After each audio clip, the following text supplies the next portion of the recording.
Hello folks, just another quick video. This one's basically entitled "We're going to aim for WOW." Why do we have to aim for WOW?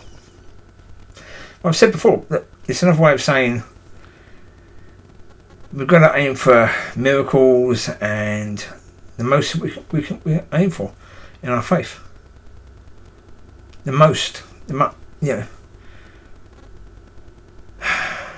Make the bar higher. We've got to aim for that, because if people see our lives being wow, God doing incredible things, then why would they not give their lives to God? Why would they not? That's the point. If our lives are wow, then the reality is, why would people not give their lives to God? If they see that in our lives, if they see God doing incredible things in our lives, beautiful, amazing things in our lives, then, and if it was obvious it was God, because there was no way it couldn't be,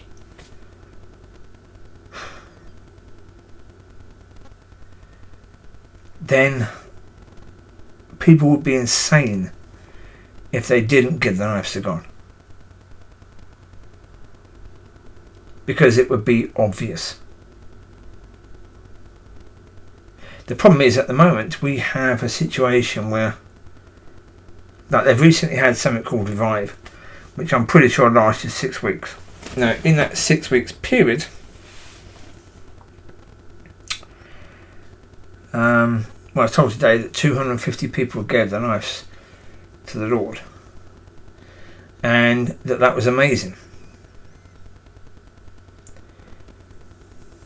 If that's amazing, then my God, the bar is way too low. Seriously, I've said it before, but if that's amazing, if that's great, even if you say great, if that's great, my God, 6 weeks of churches coming together and doing this thing called Revive, and 250 people give their lives to God, after a time when hope has basically been flushed down the bloody toilet, and when they've seen the devil, spread the spirit of fear. So, people in general are looking for hope. And only 250 people come forward and give their lives to God.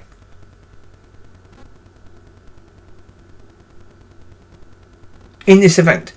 Now, I'm not saying that's terrible, but it certainly isn't great. And it certainly isn't amazing.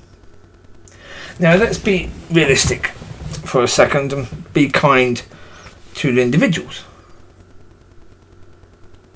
I wouldn't expect any better from people, because until people realise that better is possible, until people realise that wow is possible, why would they aim for wow? They're aiming for that sort of level, 250 people. That to them is good. Okay, if that's what you think you're capable of, then it'd be wrong for anyone to think that they should be doing better. Because you can't do better until you realise you can do better. If that's where people are, then that's where people are. And yeah. But as I say, this is where, going back to church, this has caused major issues for me, because clearly at this moment in time my life does not reflect wow. It doesn't show that. It doesn't show that I'm really much in a way different to anyone else in church. So,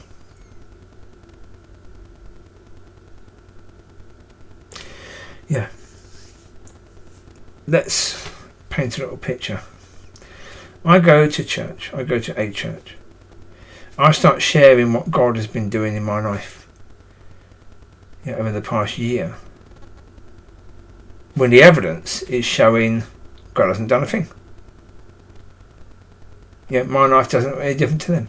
And I should expect people to say, okay, obviously I need what you've got then. I need what you're talking about because obviously it's working.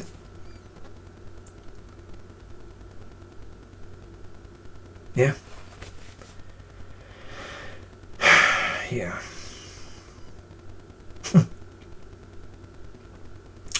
This is why that's difficult. But as I say, well, because at the moment, can I really say to people we need to be aiming for WOW? And me telling people I believe that WOW is possible. And yet, I mean, certainly over the past 20 years, 22 years now, I've not achieved WOW. I achieved WOW 22 years ago with the lady in Bournemouth. That God helped or used me to deliver and set free this woman who had been through horrendous stuff. That was WOW, but that was then. That was 22 years ago. I can't use that as my example that WOW was possible because that only shows WOW was possible then. It doesn't show it's possible now. So, yeah.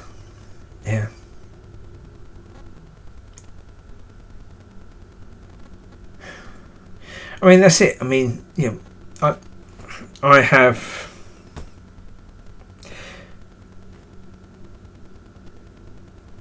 I don't think I have the ability to be in church and to stay in church just to be in the church. I don't believe in any way, shape or form that that's me. Because it never has been.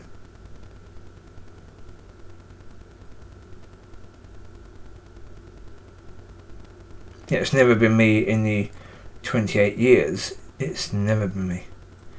It's never been something I've been able to do.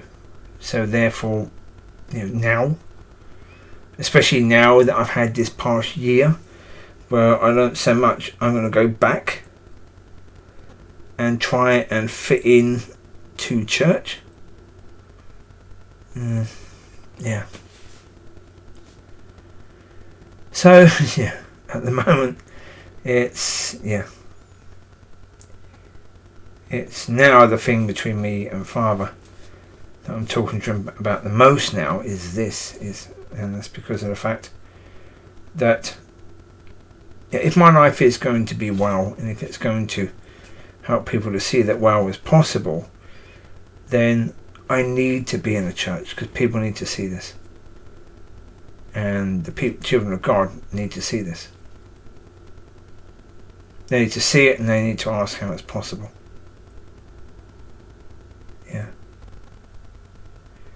But if my life is not going to show that, then... And if it's never going to show that, then give up. Really. What else? For goodness sake, because, if we're doing the bare minimum, and we're doing the bare minimum all the time, then why would people make any more of an effort when they're achieving bare minimum all the time? Because that Revive thing, 250 people giving their lives to God, 6 weeks of Revive after 2 years of being locked down with COVID and fear being spread massively and people's hopes being crushed and people needing God, and only 250 people came. That has to be the bare minimum.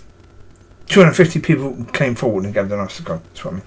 Not only 250 people came to the meetings, but 250 people came and gave their lives to God. To me, that's an only. To them, it's a wow because of the fact 250 people came forward and gave their lives. And to me, in the environment that we're talking about now, Had 250,000 people come forward and gave their lives to God, then that would be impressive. That would be a wow.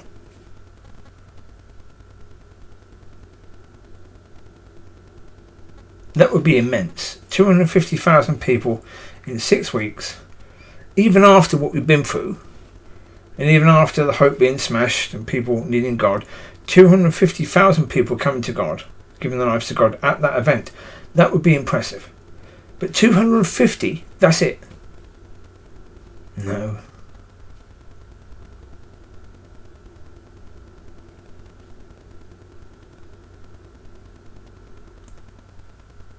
Yeah.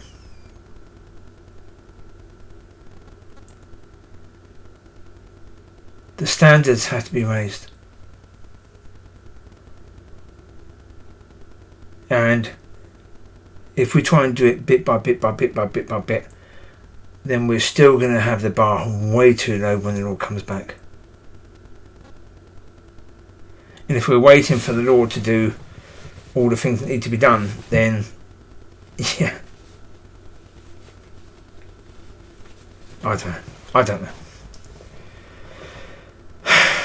Yeah, I mean, do I think the Lord's going to do all of that with the church as it is and leave it as it is and being run the way it is and training people the way they do? No, I don't think so. I think major change needs to happen, and I think the Lord's going to want that. But yeah, well, this making it well. Can we make it happen? No. Not in any way, shape or form, no. No. What we can do is make it not happen in our life by basically saying no to God. But we can't make anything happen if God doesn't want it to happen. We can ask God to help us to be prepared for that time when it can happen, to make us ready.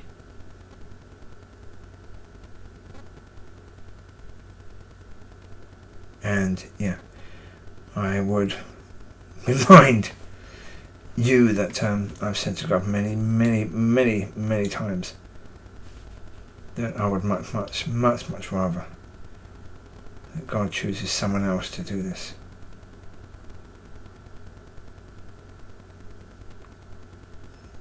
Yeah. Well, because it'd be so much easier for me if someone else does it and then they can teach me how to walk in it. I can just go, okay, I just do what you did. Okay, what you were telling me, I just do that. And then boom, I'm walking it. Brilliant. I don't have to go through anything, do I? That's cool. Brilliant, yeah. Yeah, I don't have to go through this situation of stepping in faith again. God's going to do something that maybe God won't do, and having that disappointment again, and having to, with God's help, raise up my spirits again because you've taken a bashing or a dent, at least,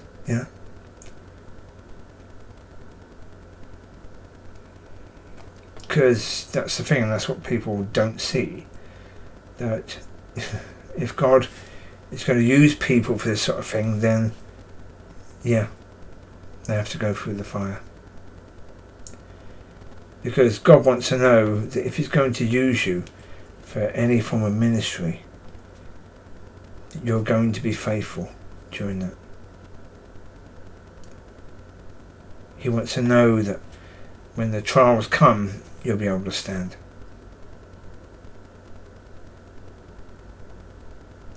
So, therefore, you're going to be tested.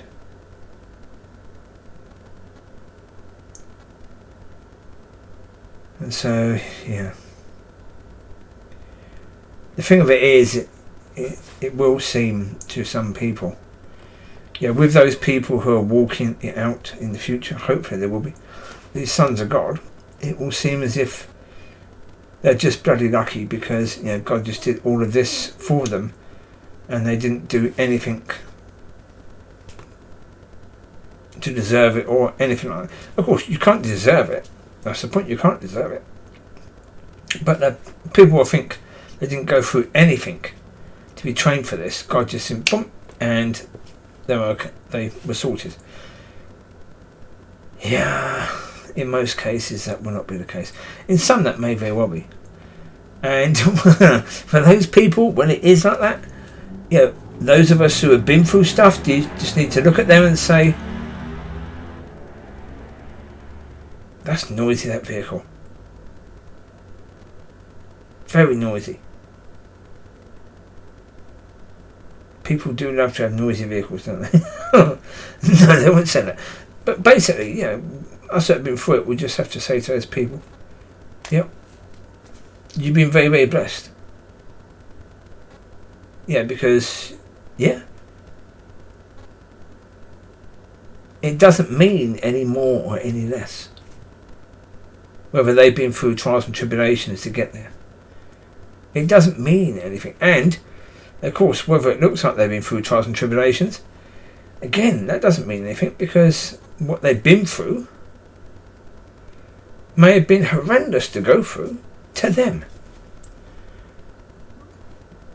Oh yeah, I mean, you can hear people's stories, and people can tell you stories of their life, and you'll hear them and go, well, okay, it's not much, is it? I've been through a damn sight worse than that. But to them, it was hell. To them. Yeah, because they're not made like you necessarily. So you might have been able to go through tons of stuff because of what you've been through in the past, but they weren't. But what they went through might have been, to them, 10 times harder than anything you've ever gone through.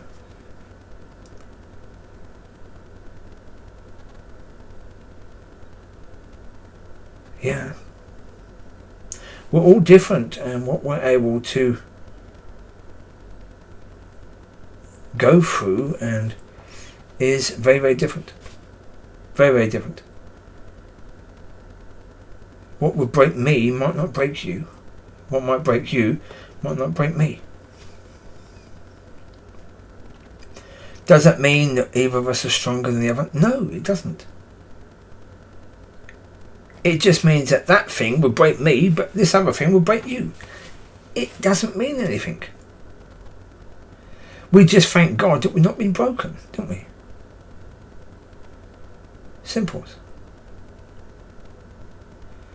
So, yeah. Aim for wow. Keep aiming for it, and yeah, it is a case to a certain degree you're aiming for perfection, but why not? Why not? I mean, you talk about aiming for. You've got these people in the Olympics who do the archery. Now, those people aim for 10, 10, 10, 10, 10, 10, 10, 10, 10, bullseye, bullseye, bullseye, every time. Yeah, and if they made the bullseye smaller, they'll still aim for the bullseye every time. And the aim is boom, boom, boom, get it in the bullseye every time. Perfection. They're aiming for perfection. So why shouldn't we? If they can aim for perfection, why can't we? I've heard that complete BS point. You won't find a perfect church. Why? Why not? And what does that word actually mean, perfect, with regards to a perfect church? But why can't we aim for perfection? Why don't we? See, it's questions like this that mean I can't just sit in a church and try and be a good little Christian, because I can't get rid of those questions. And I can't get rid of the wonder as why everyone isn't asking the same question. I really can't. It amazes me that they're not, but yeah. Right, you take care, God bless. Have a fantastic week. And yeah. Look after yourselves, and with God's help, be prepared for what's coming, whatever that may be. Time will tell, but be ready. Bye bye.